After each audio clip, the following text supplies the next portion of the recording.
All right, everybody, let's get started. Welcome to the Get Frumpy Happy Hour with everybody's favorite frumpy broad, brilliant writer and beloved columnist, Marla Jo Fisher. Greetings. Hello, I'm Sam Dunn, a senior editor for the Southern California News Group and proud FOM, friend of Marla's. We're very fortunate that this series is sponsored by Cinergy Financial with Cindy Kumjian. Let's hear a word from her now. Good evening, bookish members of Marla Jo Fisher. I'm Cindy Kumjian, the author of the upcoming book, Redefining Financial Literacy, Unlocking the Hidden Forces of Your Financial Future. My aim in writing this book is to promote awareness on the history of finance and the economic forces that have shaped and defined our financial world. If you're a history buff or a nonfiction fan, you'll appreciate this. In the book, I go back 150 years to the Gilded Age and compare it to our current economic system. There's an uncanny and striking parallel between the Gilded Age of the past and today, called the Gilded Age 2.0. I hope to help you empower yourself with financial literacy and educate yourself on investment strategies to enhance the modern day portfolio. If you have any questions, I'm Cindy Kumjian at Cinergy Financial in Tustin. That's Cinergy, spelled with a C, just like Cindy. Thank you for your time. Yay, thank you, Cindy. And thank you too to our many Reader Rewards attendees tonight. You are automatically entered into a drawing for a $50 Bevmo gift card, handy for a happy hour. Marla's new book and Cindy Kumjian's book that we just talked about, Redefining Financial Literacy. Now it's my distinct pleasure to bring on the reason for this season, author of Frumpy Middle-Aged Mom, Dispatches from the Front Lines of Motherhood, which is a collection of her many favorite columns from the Orange County Register, Marla Jo Fisher. Hi, hi, hi. Hi, cheers. I'm drinking kombucha tonight. Very healthy. Well, see, Sam is healthy, but I, on the other hand, need the hard stuff. So here I am with my hard stuff. Sam is with the healthy stuff. So whatever your beverage is, I hope you have one. Cheers to that. So we're going to talk about travel tonight. And I love this because I'm hoping to get my kid to Hawaii again this year, which is that we've been twice, and that's the farthest I've ever been with him. But just getting him out the door for school is bad enough. But you've taken the kids to Costa Rica, you've taken them to Africa. I mean, what started that whole travel thing for you? Well, I was travel is my passion, and it's the reason that I drive a 25-year-old car, because I spend all my money on traveling. So when I got my kids, 18 years ago out of the foster care system, I kind of assumed that my traveling days were over. But what happened was that I discovered that I still wanted to travel as much as I ever did. And I realized that I just had to bring them along. There wasn't really any alternative.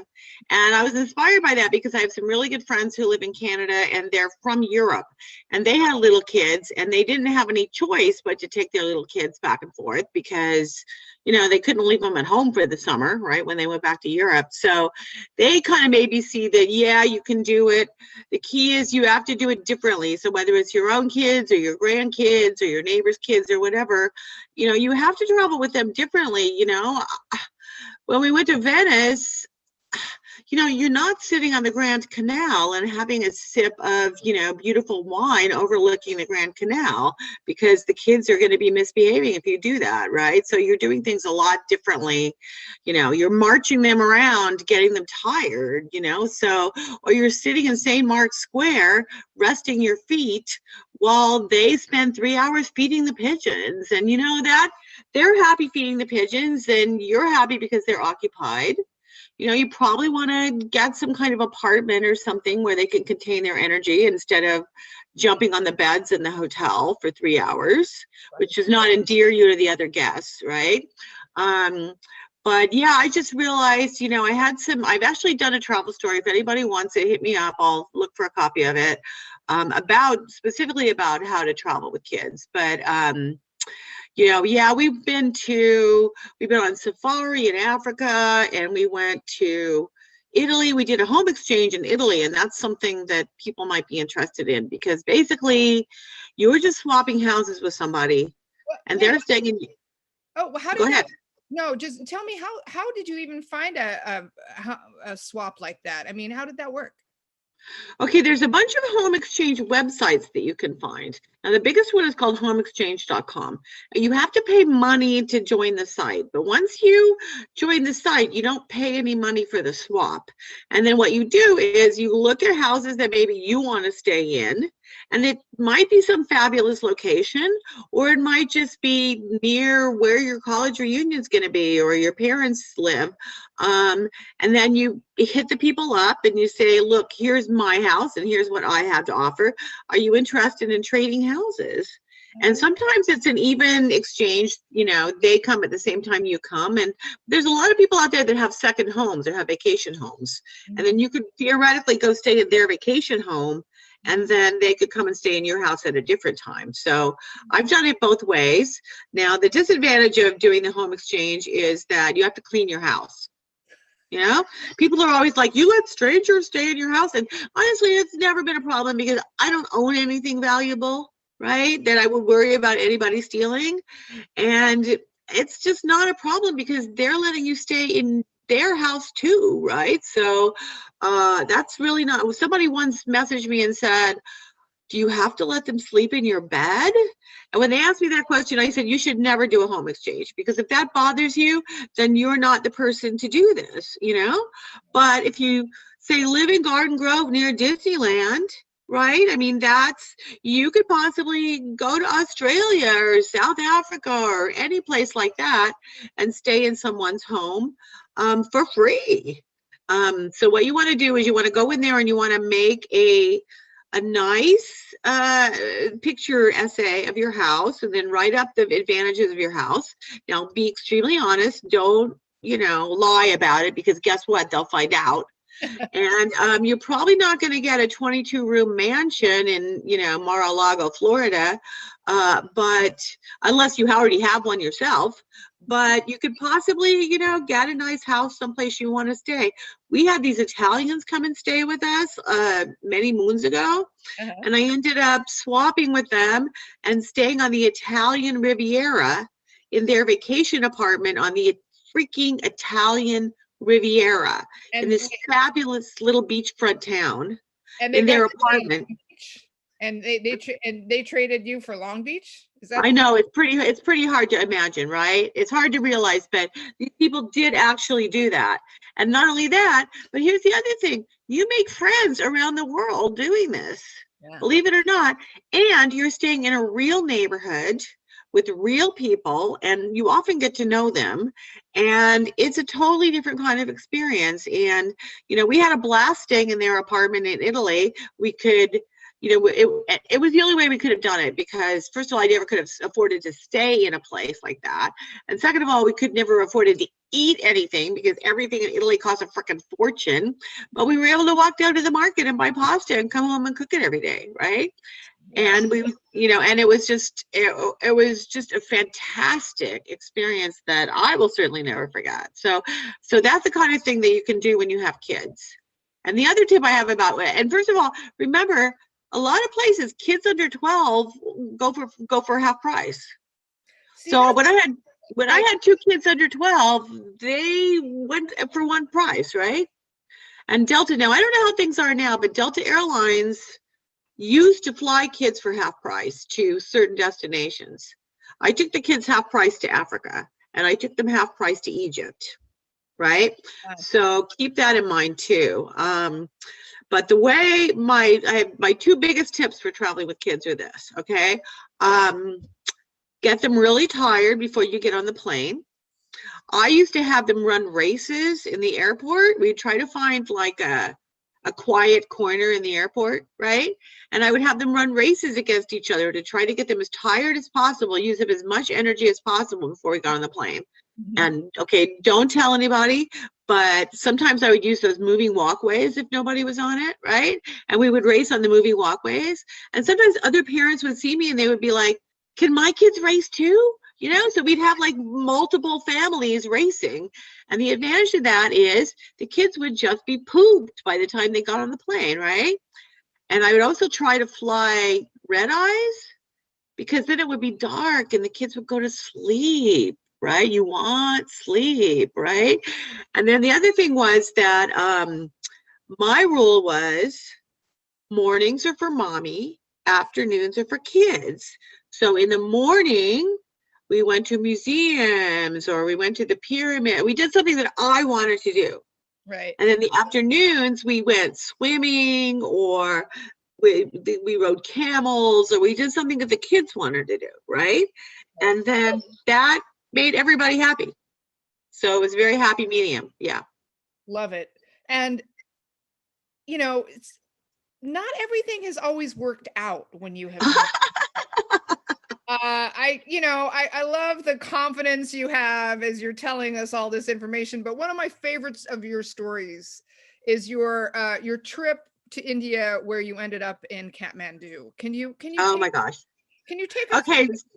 So some of you have been reading my column for long enough to read about my travel misadventures. So, and I have to tell you something, a lot of people don't travel internationally because they're afraid of making a mistake or doing something horrendous or, ending up somewhere they didn't intend to go. Well, hello, I went to India and ended up in Nepal by accident. So, I'm just telling you, first of all, you will not die in the airport. So wait, so how did that happen? It's so freaky that happened. Only it would happen to you, I swear to God. So what happened? Okay, so this is what's happened, okay? I plan all my trips, almost all my trips start with a cheap airfare. And I happened to stumble across this $650 airfare to India via Air Canada, right? So I'm like, well, I guess I have to go to India because it's only $650, right? So I go to India for 22 days and I'm going to, I am scared of going to India by myself. I did not want to go to India by myself. I'm about to tell you why, to ignore everything I said, but so I didn't do all the research I would normally do because I booked this Intrepid travel package tour, right? So I get to India and normally I would have done all this research, but I didn't. And they kept sending me this thing saying, make sure you have a visa. And I'm like, I don't need a visa. I read something on Google and it said like, you can get a visa at the airport. And a lot of places you can just get a visa at the airport, right? But what I didn't realize was you had to order the visa in advance and then you could pick it up at the airport. Okay, so I get to the airport in Delhi. It's New Year's Day at 4:00 in the morning, right? And I've been traveling, literally all night. And they're like, where's your visa? And I'm like, I thought I could get it here. And they're like, no, you had to get it 3 days ago. And I'm like, well, I don't have one. And they're like, well, then we're going to put you on the plane that you came in on and we're sending you home. Now, here's the thing. I've been a travel writer for many years now. And people think that I'm smart, which I'm not, but they think I am. And I like that. And, I had told everyone that I was going to India for 22 days. So there was no way I could possibly go home because it would be so humiliating, right? So I immediately formulated this plan that I was going to come home, but I wasn't actually going to come home. I was just going to go stay in a motel for 22 days and I was going to post pictures of India on my Facebook page. And then everybody would actually think I was in India because there was no way I could ever admit to anybody that I did such a bonehead thing as not get a visa. So anyway, so I tried a lot of different things. I'm not going to tell you I tried to bribe the guy because that would just be morally wrong in every way. So I'm not telling you that, okay? And I cried and cried, and that was sincere. They were real tears. And finally, they got so fed up with me that they called the night manager for the airport, and he came over to help me, and he sat down with me. His name was Arvind. Hi, Arvind, if you're there. And he came over to help me, and he saw me sobbing hysterically. And he's like, they're going to put you on the plane home. And I'm like, I can't go. I explained the whole thing to him. And he's like, well, you could go to Nepal. And I'm like, this is in January. Okay, this was almost exactly 2 years ago, right? And I'm like, what are you talking about? I can't go to Nepal. I don't know anything about Nepal. It's freaking January, right? I'm supposed to be in India. And he's like, no, hear me out. He's like, you could go to Nepal, which is not very far away and cheap to get there. And you could order your visa from the Indian embassy in Nepal, and you get it in 3 days, and then you fly back to India, and then you join your package tour. And I was like, okay. And he's like, no, really, you could do this. You can do it. And I'm like, okay. So he signed me onto his high-speed internet. So we're sitting there as I'm, I'm still sobbing. I'm still crying a little bit, right? But I'm not quite sobbing hysterically anymore. And we go on the internet, and he's like, look, here's a flight to Kathmandu that leaves in an hour, and it costs $75. You can get on it. And I'm like, well, what about my bags? And he's like, I'll send somebody down to get your bags. So he sent somebody down to get his bags, and then he calls down to Nepal Airlines, and he's like, look, I'm sending this bonehead chick down there, and be nice to her when she gets down there, okay? And so I'm like, okay. So I pull out my credit card, and I buy the flight to Kathmandu for $75. And I go down, and while I'm waiting for the plane to board the plane, I go onto booking.com. So those of you who brought a pen, write that down. I go onto booking.com, which is a great site to look for hotels.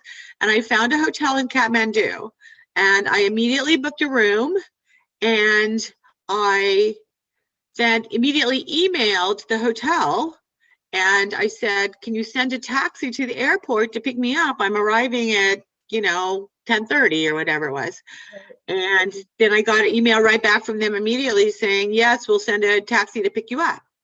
So I fly to Kathmandu. The flight's like an hour long. I fly to Kathmandu. I get off the plane.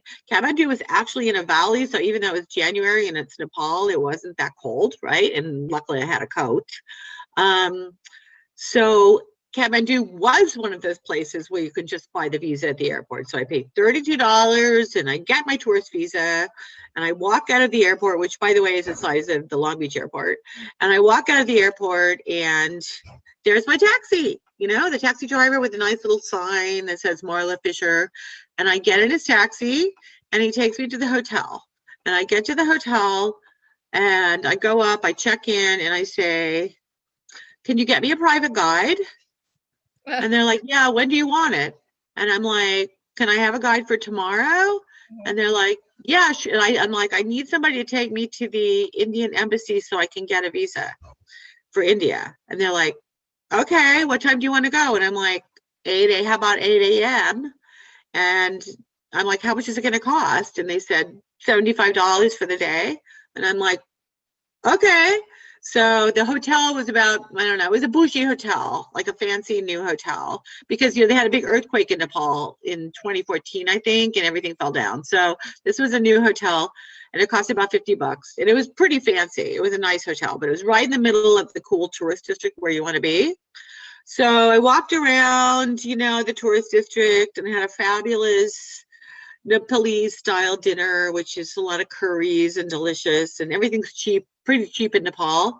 And then I went to bed early because I'd been up for 24 hours at that point. And then in the morning, Ajay Silwal, hi Ajay if you're out there, Ajay came and picked me up, and he was such a great guy. He's the kind of guy that the package tour agencies use. So he would normally be a guy who would be like taking 30 tourists around, but he was just taking me around because he had nothing better to do that day.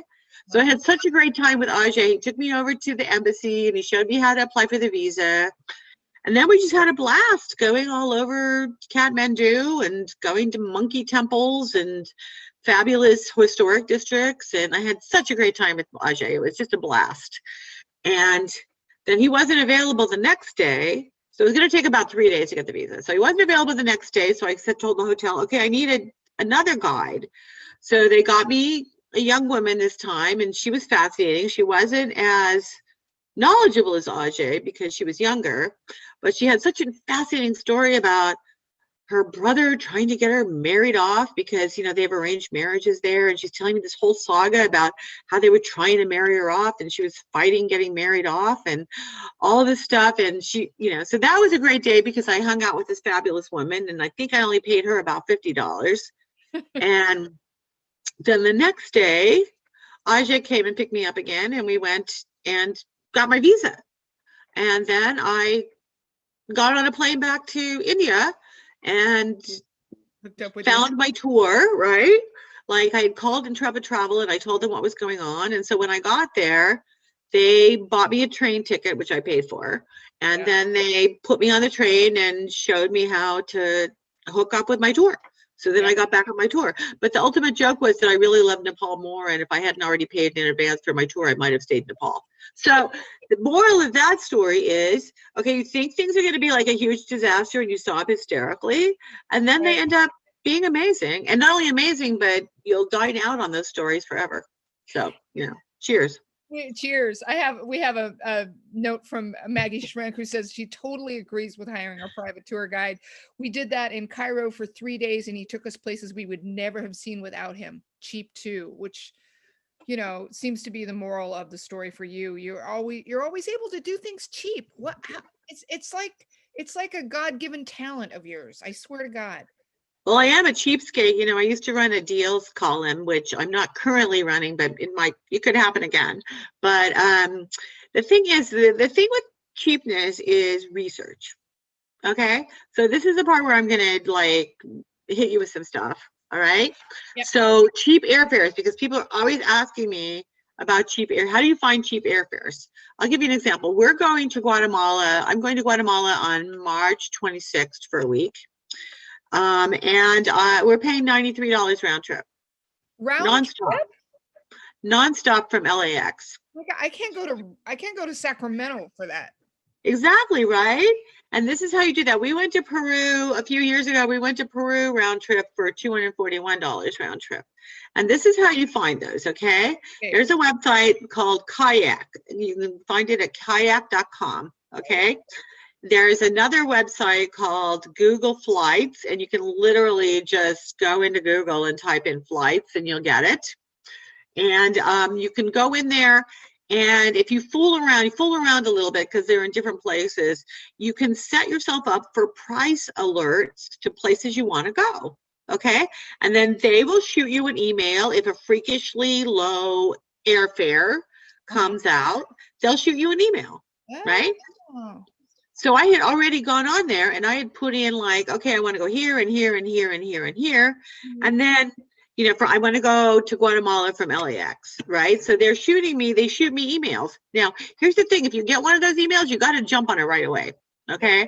You can't go like, oh, well, I'll talk to my husband when he comes home. No, you can't talk to your husband when he comes home because those fares will be gone. You have to get on it. You know, when I got the cheap fare to Peru, I knew those fares would be gone right away because the normal airfare to Peru is $500 to $600. So, and I wanted to know if my kids wanted to go with me and they were in high school at the time. I drove to the high school and I got them out of class. And I said, do you guys want to go to Peru in November? And they're like, no. So I'm like, okay, thanks, bye. And then I immediately drove home and I called up my friends who I call the usual suspects. And I'm like, do you want to go to Peru in November? Oh, I can't. Okay, bye. Do you want to go to Peru in November? No. Okay, bye. Until I found. Yeah, I got you may have. No, yeah. And then I just go down the list until I found two friends who were able to commit at the spur of the moment that they wanted to go to Peru in November. Yeah. So we went to Peru in November and it was a fabulous trip. And so if you go to Kayak or Google Flights are the best places. And also if you just want to search for airfares, you know, they're really, but this is the clue. Okay. Like, let's say, for example, you go to Google Flights. Okay. Go to Google Flights, you put in where you want to go, and you can either specify dates or you can just say, show me the cheapest fares, and you can, you know, ascertain the cheapest time to go there. Okay. Now you want to book with the actual airline. You don't want to book with one of these online travel agencies if you don't have to. And the reason for that is that's just one more layer of bureaucracy between you and the airline. Okay. If something goes wrong, you don't want to have to be calling up Orbitz or calling up Expedia and saying like, oh, my flight's delayed, I don't know what to do. You want to march over to the United Airlines counter and say, okay, my flight's delayed, help me. You know? Yeah. So that's why you should book with the actual real, because then you're a customer of the real airline and you're not like you're an Expedia customer. Same thing with hotels, okay? Use those sites as like tip sheets to get an idea, like hotels.com or whatever. Use them as tip sheets to get an idea of what the cheap rates are, right? But then try to book with the actual hotel. And I don't mean a reservation service for the hotel. I mean the actual hotel. And that way you're a customer of the hotel. They're not going to put you over the dumpster where they come and empty the dumpster at 6 o'clock in the morning. That's for the Expedia customers, okay? They're not going to put you in the crappiest room they have, right? They're going to give you a decent room. And if something goes wrong, they're going to be able to help you fix it directly, you know? There's no intermediary there. So I just want to say Christine Turner had a good tip. She said Hopper is an app you can have on your phone that shows you cheap flights too. Do you know about that one, Hopper?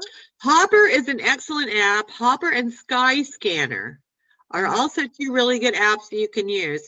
Now, the trick is you have to, sometimes they show you flights where, how do I describe this? You know, I have chemo brain, right, where things don't always click into place properly. Where they're, let's put it this way, not airline approved.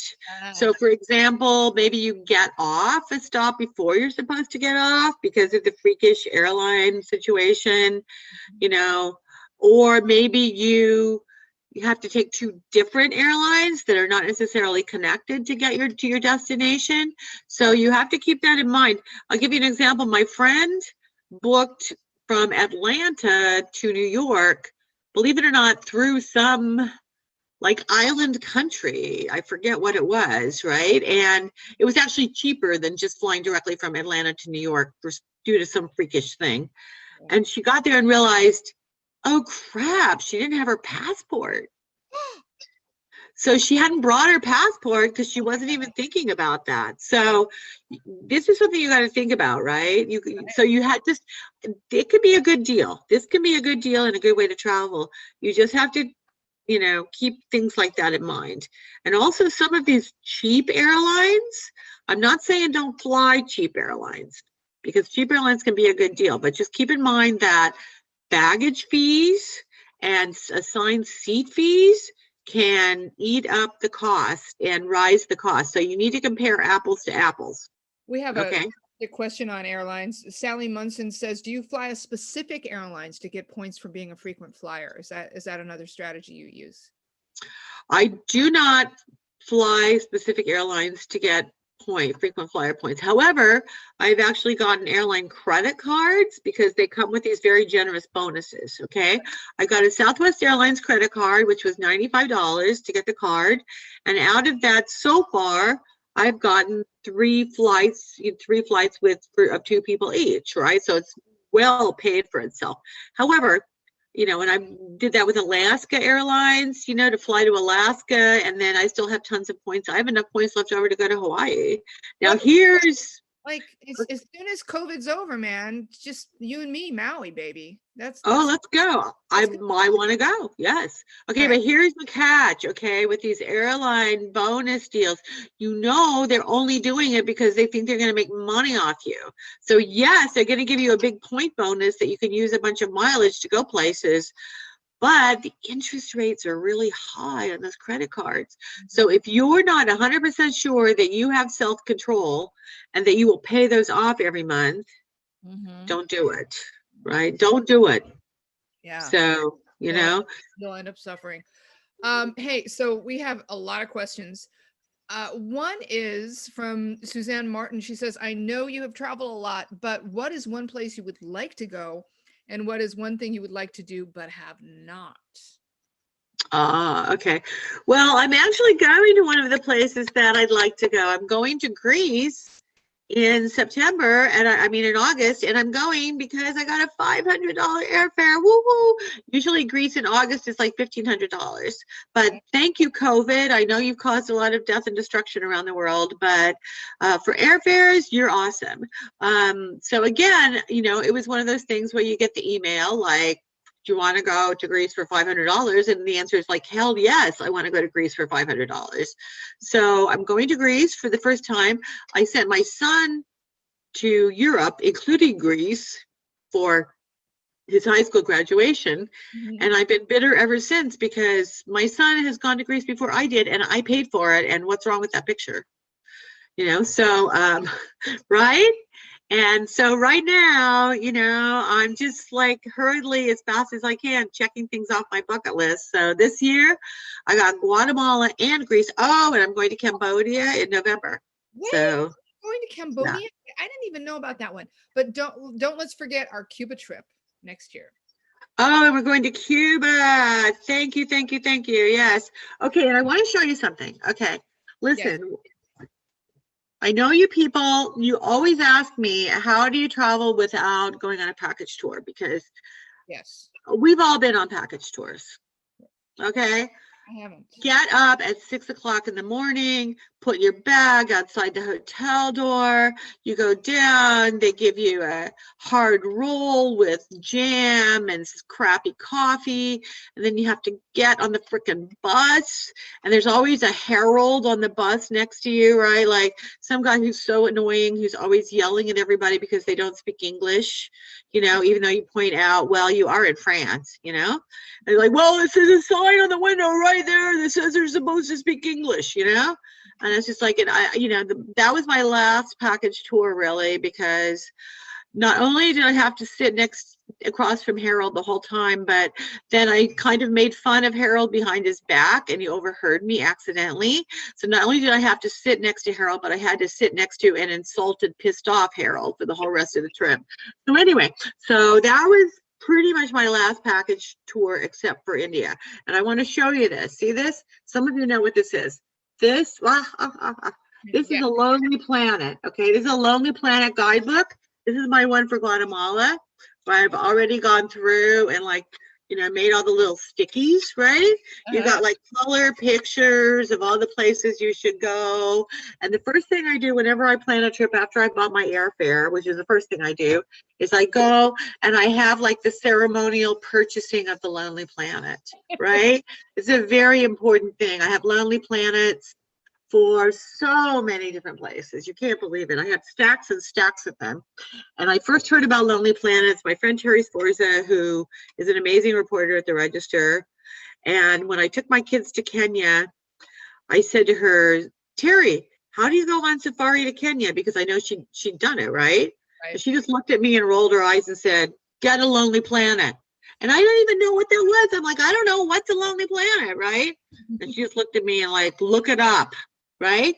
And the thing about a Lonely Planet that makes it different, okay, here's the one for Mexico, all right, is that it's for independent travelers, okay? So it's not just going to tell you like the main sites to go look at or whatever.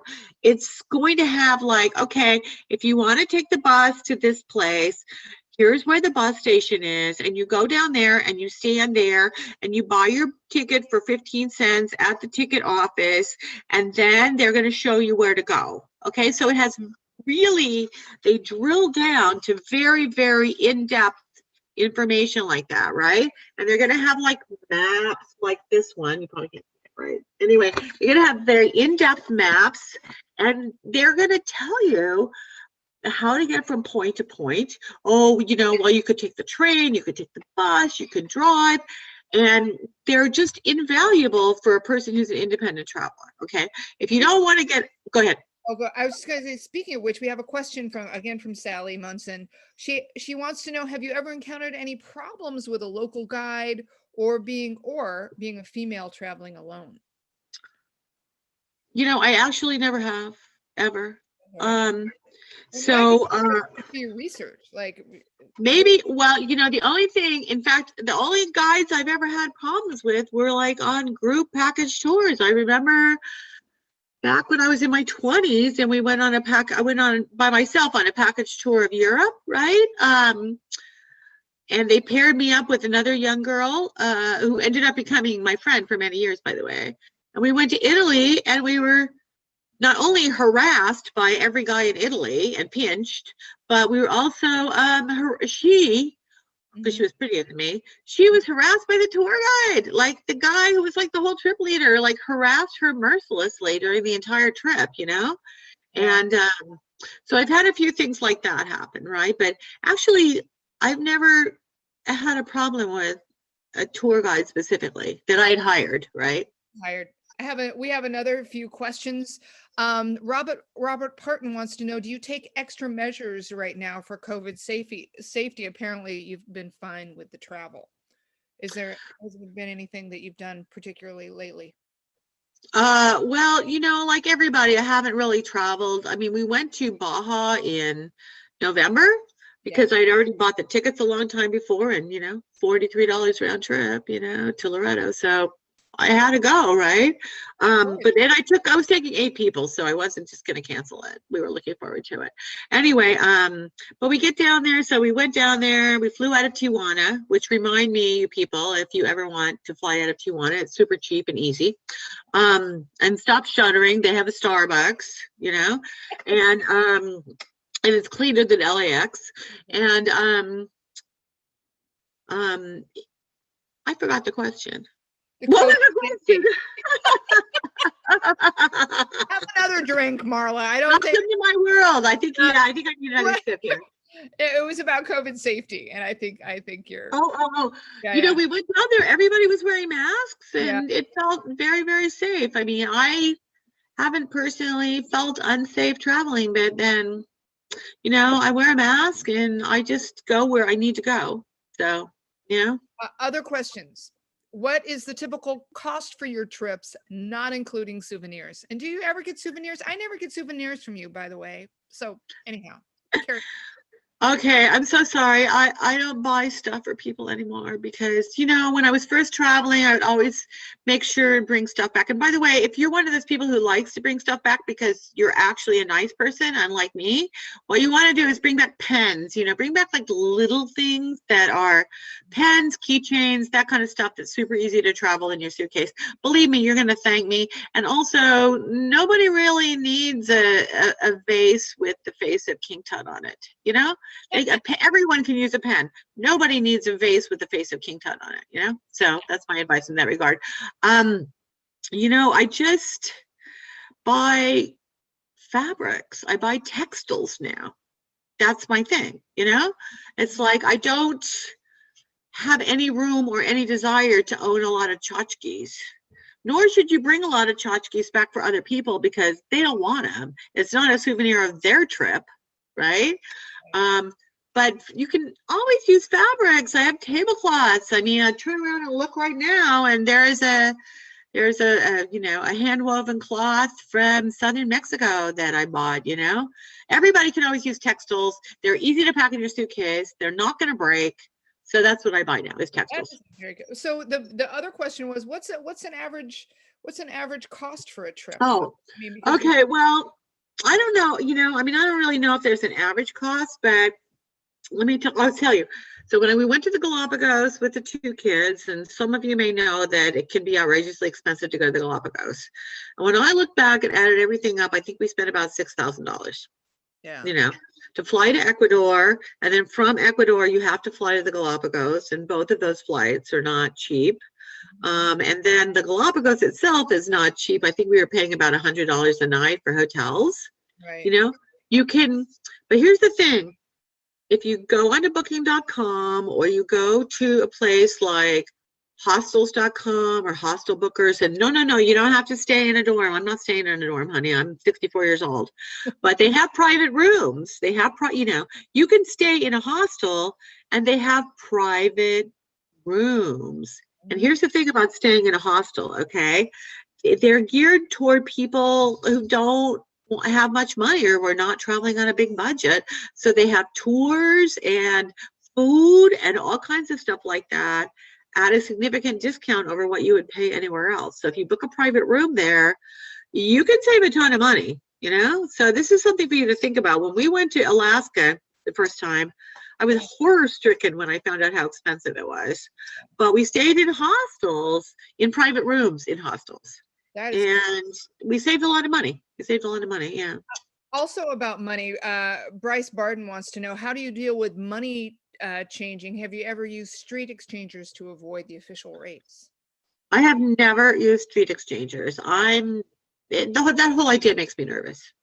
I mean, so I can't speak to that subject. Now, people always say just get there and then use the ATMs to get the local currency, that will be the best thing to do.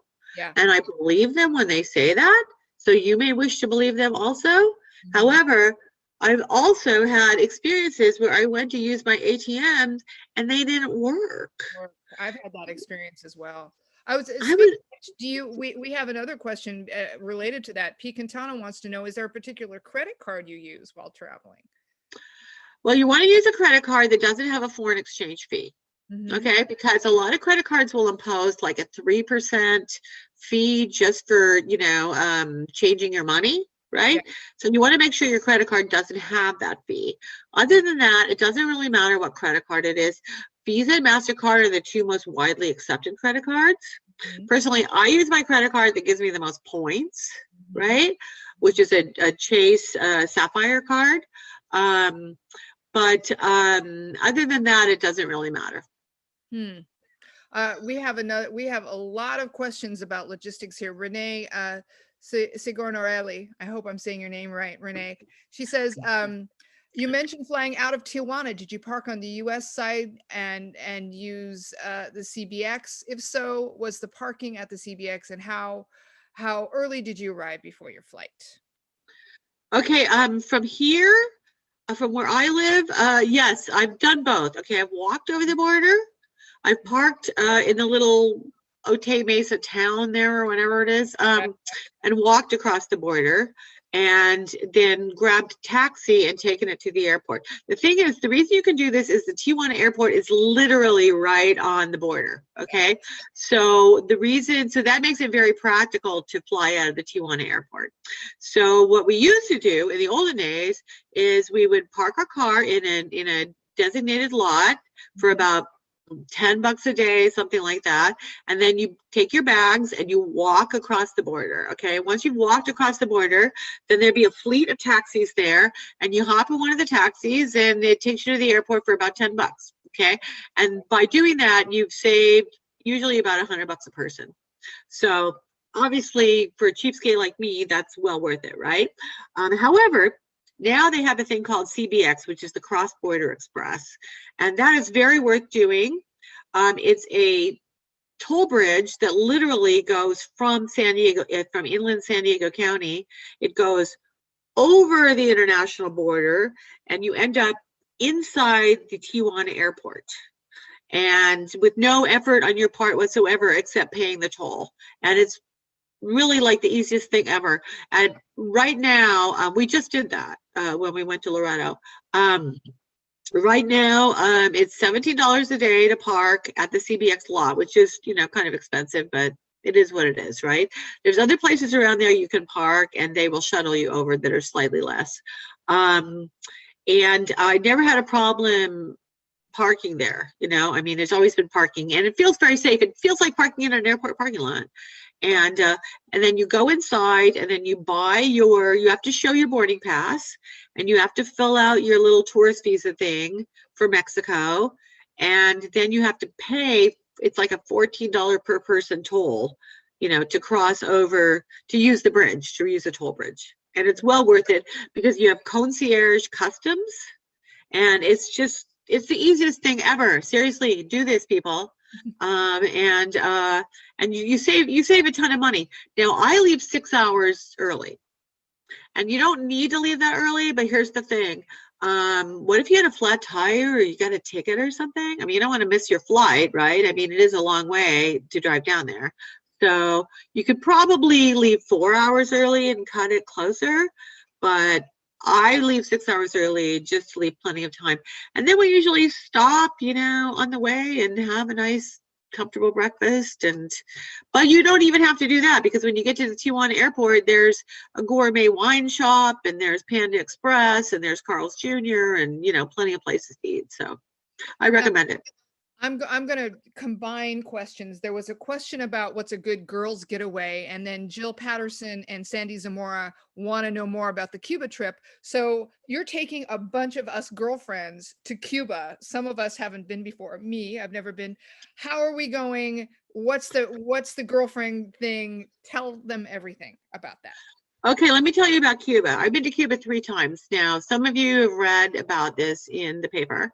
I went to Cuba for the first time out of curiosity because the place is like a museum, right? I mean, because due to the US trade embargo, everything there is kind of frozen in time, and that makes it a fascinating place to go. Also, the Cubans have grown up without any American being tainted by American influence, and it's a fascinating place to go. In a place that has not been Americanized. I mean, like, there's no Walt Disney anything in Cuba, you know? So it makes it a fascinating place to go to. And of course, everybody's seen pictures of the old cars and all that, right? So that's what took me to Cuba for the first time, right? And then what I didn't realize was I was going to fall madly in love with the country. And I just kept going back and kept going back. And I went back 3 times before President Trump made it basically impossible for Americans to go there.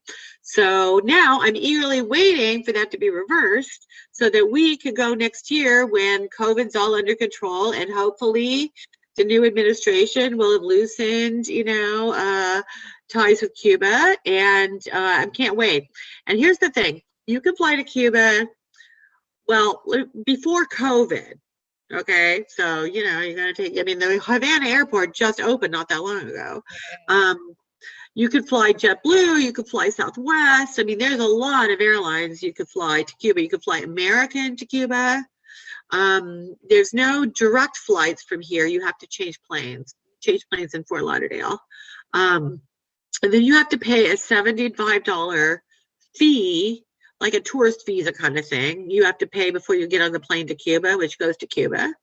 But here's the thing, when you get to Cuba, you're going to stay, assuming you go to Havana, you're going to stay in what they call a casa particular, which is a guest house, which, you know, leads into my favorite subject, which is stay in small guest houses where you get to know the local people, because it's the most fun thing ever, and it's cheaper, right?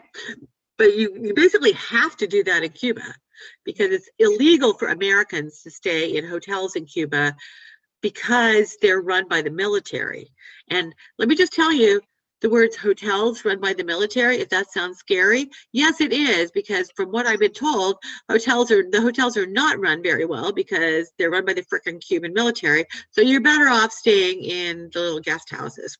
And I've become lifelong friends with the people I stayed with in Havana. I've stayed with them now 6 times, coming and going in Havana, and we love them to death now. And I can't wait. I've already messaged them on Facebook, and I'm like, we're coming. And they're like, oh, we can't wait for you to come. So it's very, you know, it's very, very exciting for us to go back to Cuba. So yes, Cuba will be the perfect girlfriend's trip. And there's a few things you need to know about Cuba, which is you have to take all your money with you. You can't use any credit cards or anything there, right? So you just bring a lot of cash, right? And you know, it's too hard to say what a good girlfriend's trip is because I don't know you and I don't know what you like, right? I think any girlfriend's trip is a fun trip if you're with fun people, right? And the goal is just to only have friends who are fun people, right? Isn't that exactly always your strategy? This is my theory, yes, okay. And also my theory with cruises, by the way. Any cruise is fun if you are with fun people. If you're on a cruise with your mother-in-law who's a pain in the you know what, no, you're not going to have fun. Do not go on cruises with people who are not fun because you think it'll be better because you can get away from them. It won't be better.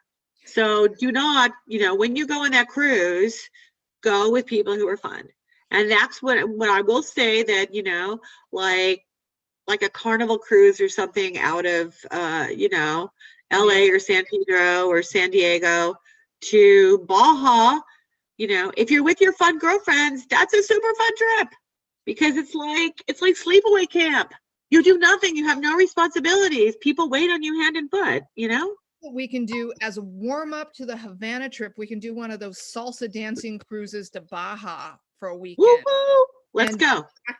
just practice. Let's go. Speaking of which, though, people are wondering, a couple people are very concerned about you, my dear. They want to know, have you got your COVID vaccine, and how do you get around with your mobility issues?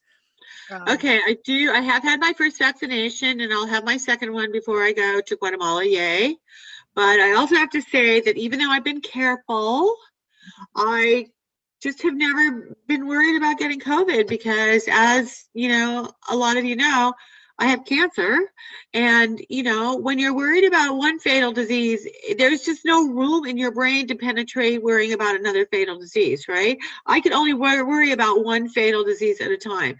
So honestly, I'm not making this up. I never spent 1 minute worrying about getting COVID. I went out to eat, socially distanced, outdoors, blah blah blah, right? I did every protocol. You just don't let it stop you. I've seen you. You wear your masks. You go outside. You respect the protocol, but you live your life. Right, and I couldn't worry about it because, like, I have no intention of dying for a long time. Okay, let me just say that. But if I did, would I want to say, like, oh, I spent the whole last year sitting in my recliner because I was scared I might get a virus, you know, like, no. And, you know, a couple of you people have asked me, and I'm going to answer this. How do you travel around when you're gimpy? Okay.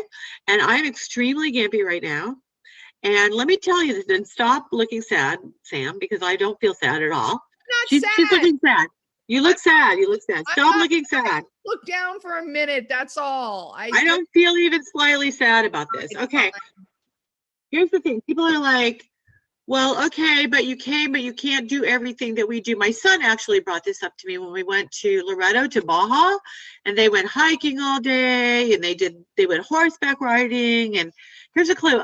I couldn't do any of that stuff. So I was forced to stay back at the hotel and guard the beer. And here's the thing, you know, I was happy.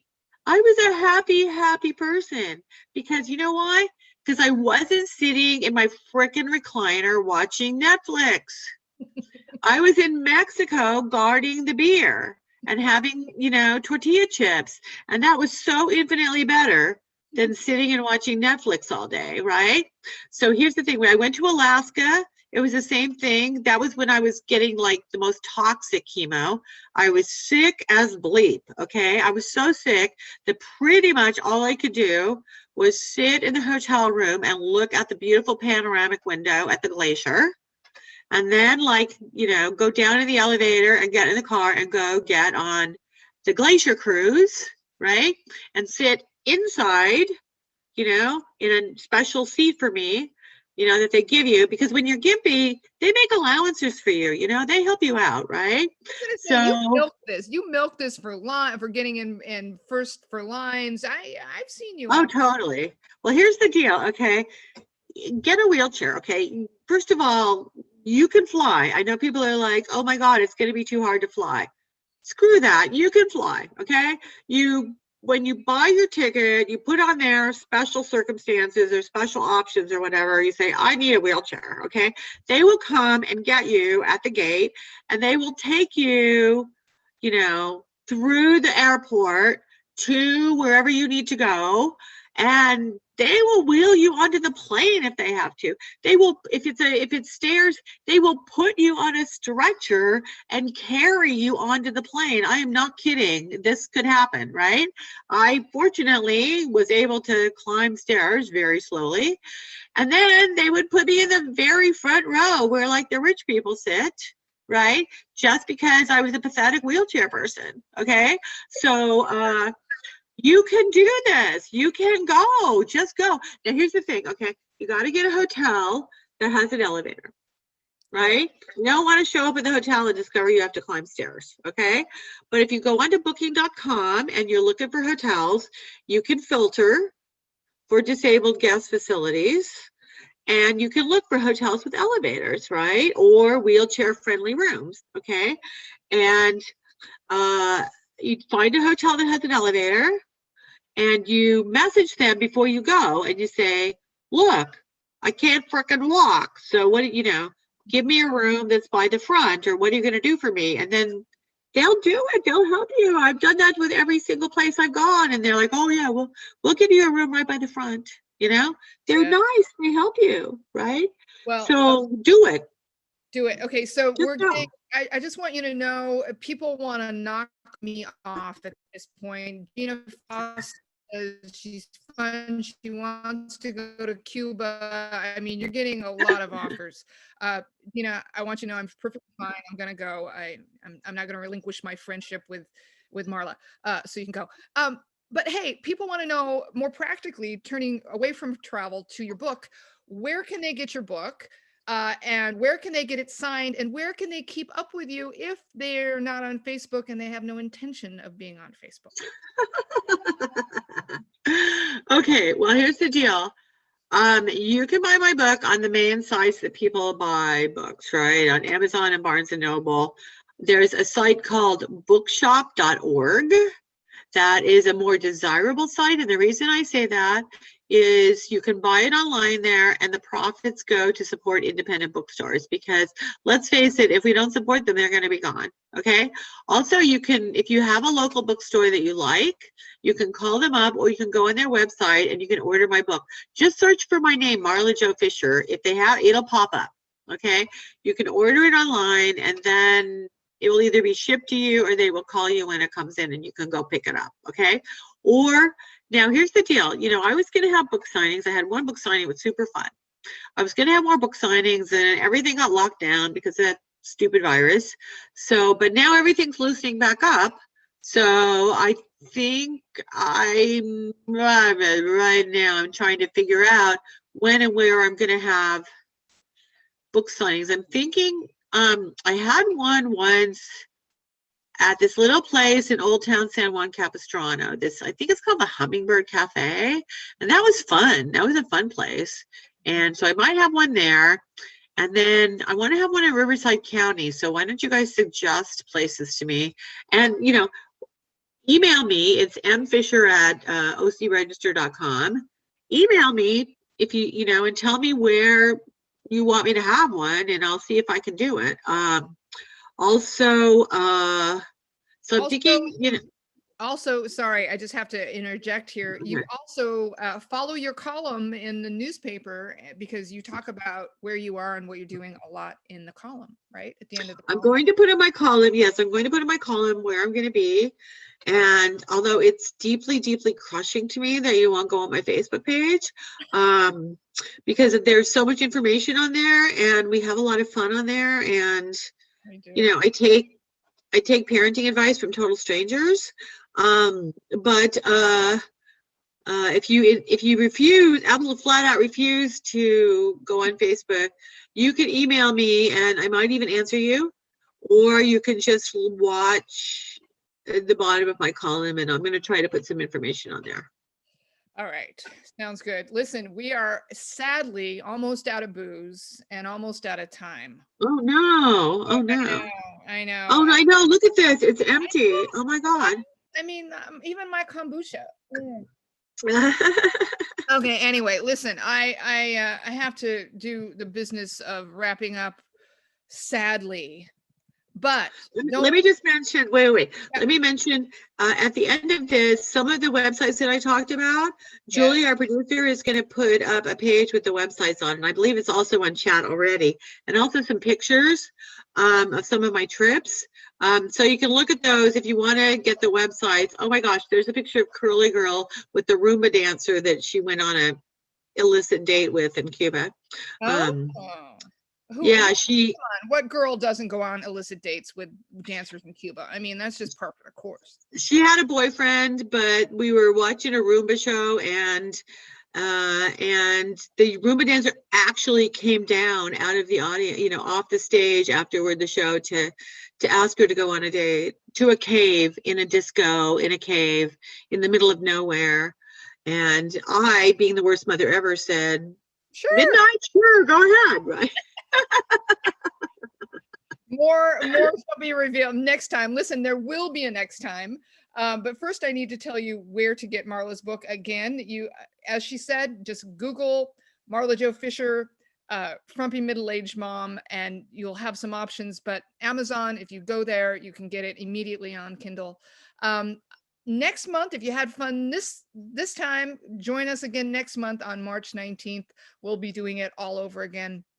To register, go to scng.com/virtual events. And again, thanks to our sponsor, Cinergy Financial, with Cindy Kumjin, and you're going to find her book as well on Amazon. Thank you again, my friend. You're looking great. Love you. Thanks, Bye. everybody. Happy travels. Thanks, everybody, for joining us.